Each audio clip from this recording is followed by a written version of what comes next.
एक महान व्यक्ति हमारे बीच में से अपनी बात इन हालात में एक सरकार के बड़े पद पर बैठने के बाद अपनी बात बता के गया, क्योंकि उसको उस संविधान की शपथ की मर्यादा रखनी है। लेकिन मैं इस देश के किसी भी संवैधानिक पद पे न हूं, न मेरी कभी ख्वाहिश है कि मैं हूं, क्योंकि संवैधानिक पद आपको झूठ बोलने पे मजबूर करते हैं, सच बोलने में आपको दिक्कत होती है, फिर भी आपके बीच में से बहुत सारे एक बात होते हैं। ऐसा ही एक योद्धा जिसका अभी चंद महीनों पहले एक विमान दुर्घटना में निधन हो गया।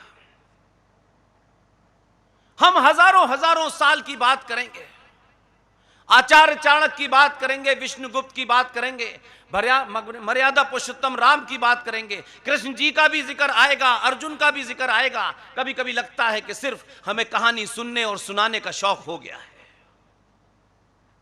हमारे बीच में ऐसे योद्धा थे और आज भी हैं, लेकिन समाज सिर्फ ताली बजाता है और कुछ नहीं करता।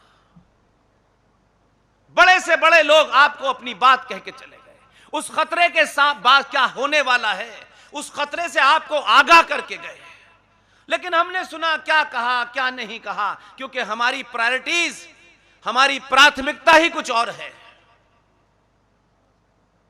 हाल के दिनों में इस देश की सेनाओं के सर्वोच्च पद पर बैठने वाला CDS स्वर्गीय विपिन रावत ने कम शब्दों में बड़ी बात कही, लेकिन ऐसी बातों पे हम ज्यादा ध्यान नहीं देते हैं, क्योंकि हम तो चमत्कार में ढूंढ रहे हैं।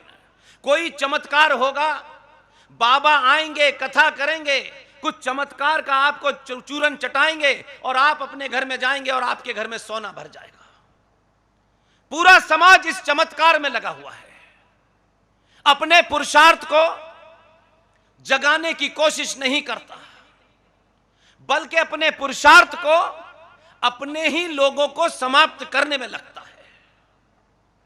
इसलिए विपिन रावत ने बहुत साफ शब्दों में कहा कि भारत इस समय 2.5 युद्ध में ग्रस्त है।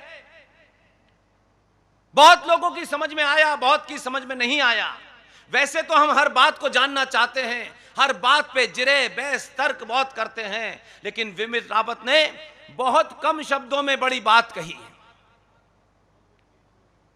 ये 2.5 युद्ध क्या है?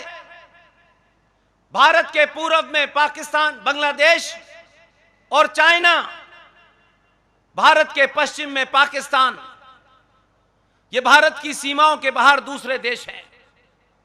इन दोनों तरफ से जो युद्ध का खतरा है उसके लिए भारतीय सेना मौजूद है, लेकिन जिस आधे युद्ध की बात स्वर्गीय विपिन रावत ने कहा, यह वही है जिसके चलते अब से 3 घंटे पहले उदयपुर में इस्लामिक जिहादियों ने एक हिंदू बच्चे की गर्दन काट करके सड़क पे फेंक दी है।